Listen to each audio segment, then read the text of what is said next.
भारतीय दवा कंपनियां रूसी बाजार छोड़ने वाले पश्चिमी निर्माताओं की जगह ले सकती है।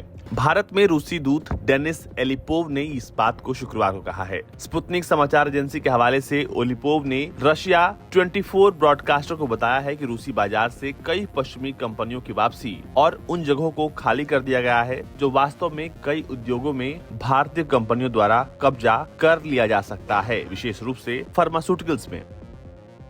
भारत में नवनियुक्त रूसी दूत ने कहा है कि भारत एक विश्व फार्मेसी है और दवा का एक अग्रणी निर्माता है। पिछले साल भारत की वैक्सीन मैत्री पहल ने दुनिया की फार्मेसी के रूप में अपनी साख को मजबूत किया है। विश्व के नेताओं ने महामारी के महत्वपूर्ण मोड़ पर टीकों के उत्पादन और आपूर्ति में तेजी से विस्तार करने के भारत के प्रयासों की सार्वजनिक रूप से सराहना की है। फार्मास्यूटिकल्स में निर्माताओं को बदलने का ये निर्णय ऐसे समय में आया है जब रूस पर पश्चिमी देशों के प्रतिबंध की बौछार हो रही है और अब रूस गैर यूरोपीय देशों के साथ आर्थिक जुड़ाव बढ़ाना चाहता है। इस महीने की शुरुआत में एलिपोव ने कहा था कि रूस यूक्रेन संघर्ष के बीच मॉस्को ने भारत की स्वतंत्र विदेश नीति का स्वागत किया है। भारत के साथ संबंधों पर बात करते हुए एलिपोव ने कहा, प्रधानमंत्री और भारतीय नेतृत्व अंतर्राष्ट्रीय मामलों में राज्य की लगातार स्वतंत्र नीति को पूरा करते हैं। हमने बार बार कहा है कि हमने भारत की स्वतंत्र विदेश नीति का स्वागत किया है और अंतर्राष्ट्रीय क्षेत्र में इसकी भूमिका और इसके प्रभाव को मजबूत किया है। रूसी दूत ने रूस यूक्रेन संघर्ष पर चल रहे भारतीय विदेश नीति की रुख की भी सराहना की है।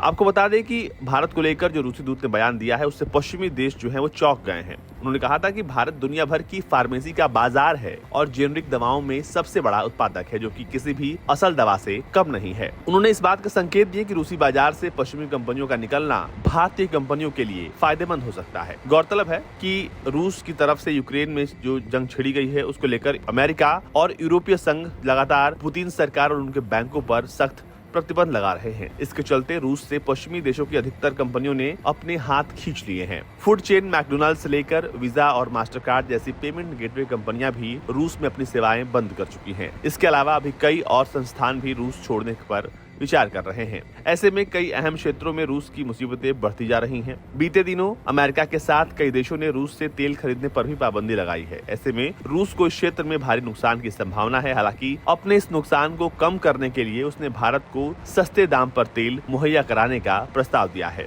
रिपोर्ट्स की माने तो भारतीय तेल कंपनियों ने अकेले मार्च में ही रूस से सामान्य क्षमता के मुकाबले 4 गुना ज्यादा तेल खरीद भी लिया है। बढ़ती तेल खरीद के भुगतान के लिए दोनों देशों की सरकारें रुपए में पेमेंट की तरकीब निकालने में भी जुटी हुई हैं। ब्यूरो रिपोर्ट, भारत तक।